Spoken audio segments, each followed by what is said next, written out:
Well, back again to talk about what led me to the great blues singer, Mr. Johnson. Just forgot his damn name. Ah, shoot. Anyways, the blues singer that sold his soul to the devil had been drawn from this story here. Now, I started off with a story that a stepfather and his stepson decided to go out hunting one day. And when they got to the set of woods that they used to hunting, they saw law enforcement, and it was a pretty heavy-duty setup. And when they got there and stopped to ask what was going on, here we go. Damn it. Excuse me. They said that they were looking for I want to say, I forgot how old she was. I think she might have been like 16 years old. Teenage girl lost in the woods. Well, of course, the first thing that came to my mind was like, oh man, where are these woods? And you know, man, hope it ain't the worst. So after they talked to the authorities, they actually I'm surprised it was kind of weird though, how this story was. Because after they talked to the police, it's not like, hey, get out of the woods, you can't be here. They let them walk. I don't know if they let them walk off the search, but the way it sounded like me, they were walking off to go do their hunting. But, so they start strolling down a path and seeing the dirt that someone had written help. Now this is messed up. This is real messed up. The stepfather thought it was deer hunters. Alright, mind you, they just got told by the cops they're searching for a missing girl, and he thinks it's deer hunters asking for help to pull out a big buck that got shot or something. And I was like, what the I was like, okay, guy. And then the stepson was like, oh, maybe it's the missing girl. So it was pretty bad, the kid there. I'm not trying to bust no one's balls, but the kid there gonna say, hey, it's the girl probably missing there, guy, you know. But anyways, and the story was weird because, of course, the help belonged to the girl. Now, what really gets me is that this supposedly girl was had an IQ of a 10-year-old. So for her to be wandering around by herself, you can say it was not good. But I don't get why they did happen to find her. Further out in the woods, they ran back, got the cops, everything was alright. She wasn't harmed, they brought her to the hospital, it was all great. But could someone please tell me why this girl would have a sleeping bag and clothes? Now, I didn't say she tried running away, unless I didn't read it all, but no, I was like, what was she doing out in the woods with a sleeping bag and she was all tucked up under 2 trees, and I think she was missing for a couple days, at least a good couple days. So I was like, wow. But anyways, the good turned out. She was found, she was okay. Just wandered off where she shouldn't have been. So I'm scrolling down, and the way this article goes, as you can see this woman's head down there. This whole thing's infested with ads. But I'm glad it ain't like some of the things I read. And you go down to the end of the paragraph and you gotta press next. Then you're waiting to go load up another page. No, man, do I hate that. But this one, you scroll down to a whole mess of friggin' ads. get you to the next paragraph, but I didn't realize I was done. So now I'm on this story. You know, I was talking about the cabin, and, you know, this ranger was out in the park, state park, and he's looking around, you know, doing his duties around the park. I guess getting it pretty much prepared for the summer, because there is raw walking trails. And I'm like, what the hell is this story? Is it no damn cabin? But it ended up being another story. So I'm like, oh, duh. So I found the beginning of it, which I believe is this. This is the beginning. I don't know what the hell this honest to pause is. I don't know if that's a web page or not, but yeah, it starts off with this. Marc Andre of Arcata, you know what? Bust my balls, because I don't use that word. California.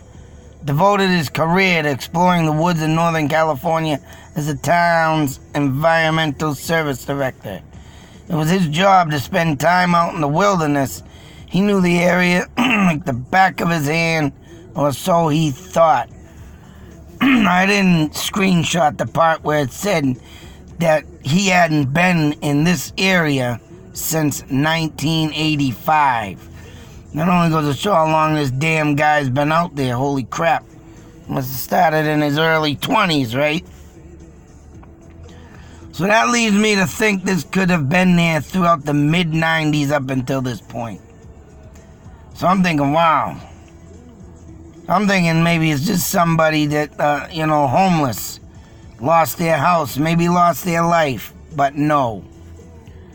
The story goes on to say, and this is why I started looking. The first thing that entered my head, serial killer. Because it goes on to say he searched it, the cabin didn't seem nothing of the unordinary. He had jars of food, and back in the day, people used to can their own jars of food, say so like pickles, if you buy a jar of pickles. Back in the day, if you don't know this, you could pack your own pickles. You can pack your own pickled eggs. You can pack your own, anything that you buy in the store, you could do that your damn self back in the day if you get the right stuff. And this guy had jars of it. I didn't take pictures of it, what was in it. Because, at first I was thinking it was just a simple write-out, all up until one point. He had a bed in here and he had a lookout window. And when they started describing this cabin, maybe it was a hunter's cabin, right? That too. He's got a lookout window so he don't have to go out in the tree, right? As you can see at top there. But then, at first I was thinking, wow, this homeless man, build his own tree, what the hell, But it was on private land, of course. What else? Recently, while he was out marking trees to be harvested, marking trees to be harvested in the community forest, he stumbled upon something just past some of the trees he never seen in the area. Supposedly, he said he wasn't in that area since 1985, so. But anyways, because it was on state property, he brought up a couple men, and I don't know how often this place was used, but they didn't bump into nobody this time. But it had to have been used very, very seldomly, because they had to leave a note on the door. Go figure, an eviction notice. Evict your stuff off our property, right?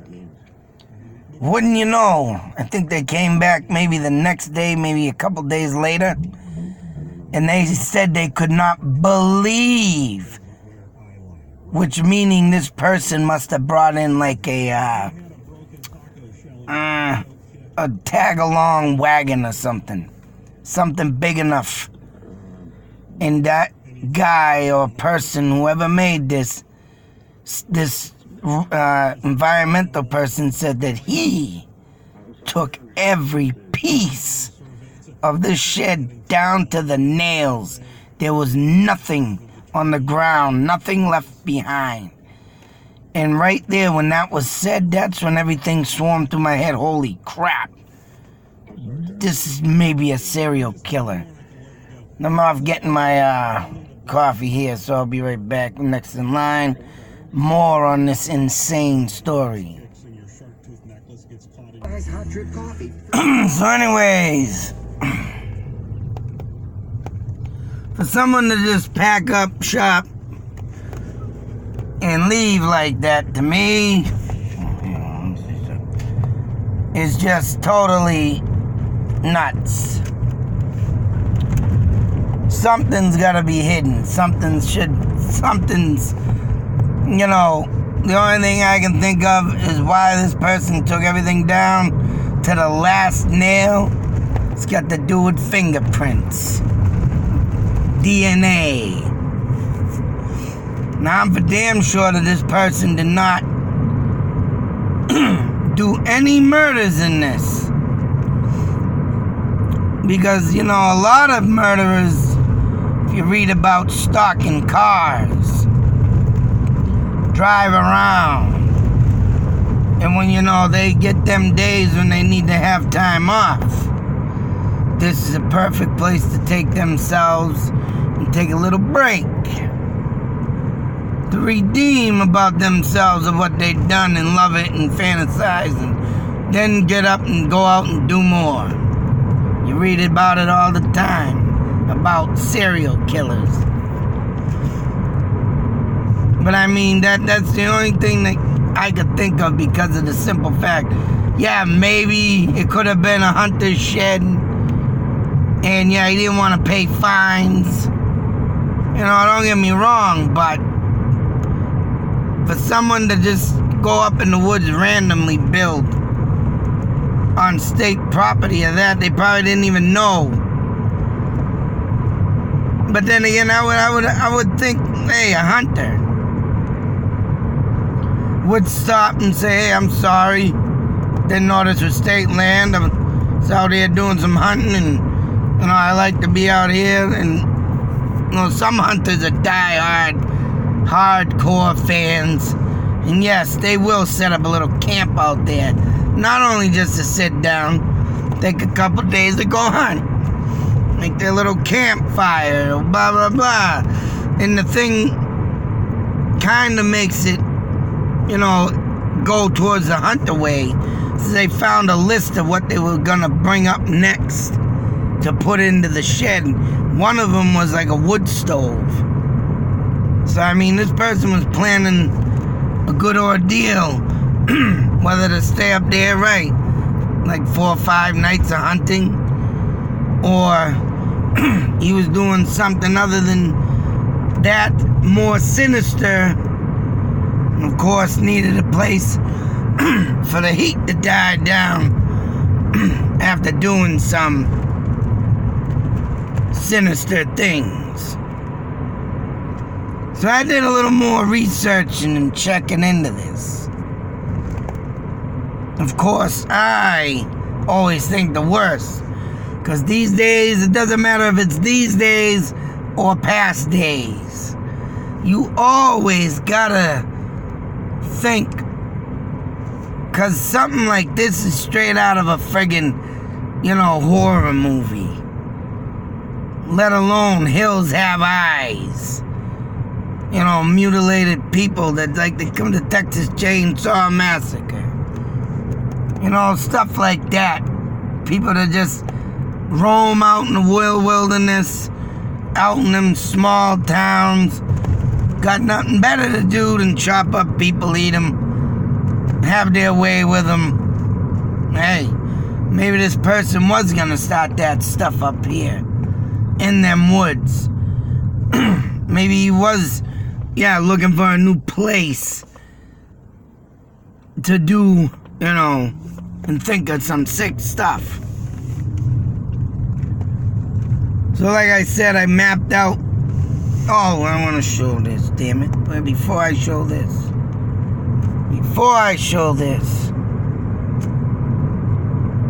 Oh, that's a ghost. I forgot to do that. Before I show this now. The first thing I did was map out the area to see where it was and blah, blah, blah. I wanted to get a lay of the land. And of course, the first thing I went and did was tapped in.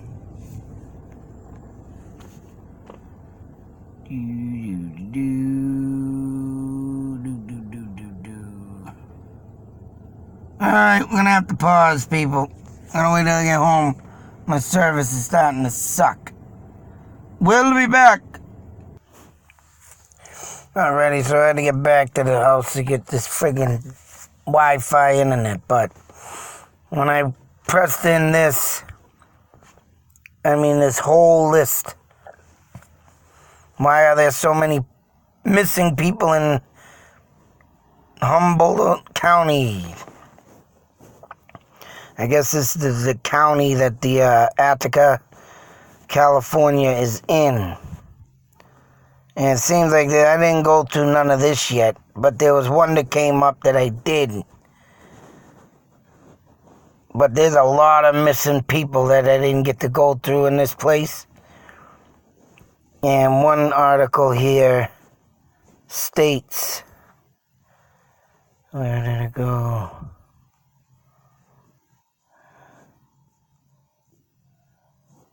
How does a seemingly normal Northern California community amass the state's highest per capita missing persons rate? So, I just read that it said, where the hell did it go? Oh, no, how could, something said how could, where the hell did it go? Oh, why are there so many missing people in this county? Well, Jesus Christ, people. I gotta go look through this, but one in particularly, I found a woman, and it wasn't on the list, but something came up differently yesterday, so I mapped that out. And in the Redwood National State Parks, as you can see clearly right in here in this area, there's a college, I believe. A woman went to this college. She came from New York. She bought tickets to go back to New York to see her family, but she wanted to come out here, live the California life. And wouldn't you know, comes up missing. There's another woman within the Redwood Forest Parks that is missing before her. And go figure, as you can see here, the Arcata Community Forest now is where that shed house type, place was found, right there in the community forest. $2.99 in between 101 and 299. 101, and there's 299 Blue Lake. Don't show it there, but you can clearly see the mapping of the roads that connect. There's the forest in the city, Arcata and Redwood National Forest. Up in here, between 101 and the spelling of Redwood, is where the woman became missing in that area. So how could many people be missing in a small, as you can see, this don't look like no big town. There's the mapping of that town in this whole area. And I'm sure it goes up and down the coast. But why is there friggin' living quarters in the woods and gets teared down with every piece of it missing? Not to be found, not one speck of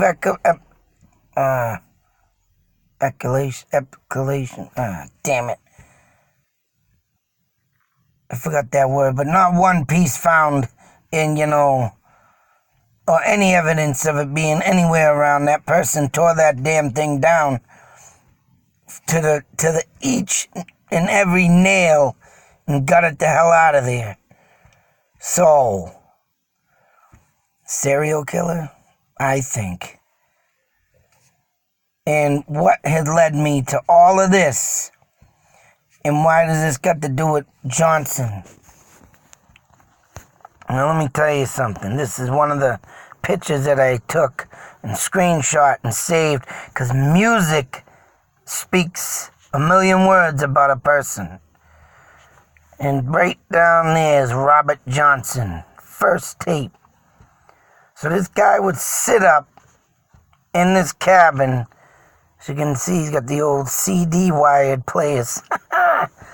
So I want to say this was like early 2000, maybe this picture was taken, because them tapes go into a CD player to put in the cassette tape in the radio to play CDs. And when they stopped making these, I want to say, about late 90s, early 2000s, these things started becoming extinct. So this has probably been this photo was probably taken within that range of the mid 90s. So if that guy hadn't been in this spot since 1985, you can just imagine how many people he killed and why is there so many missing people. And Robert Johnson, that is the man who sold his soul to the devil to play the blues better than anybody else.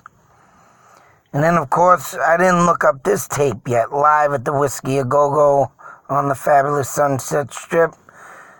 But I highly doubt there's anything on that. But that Robert Johnson, man, that story behind him, where he only has like 3 known photographs of himself, is just insane.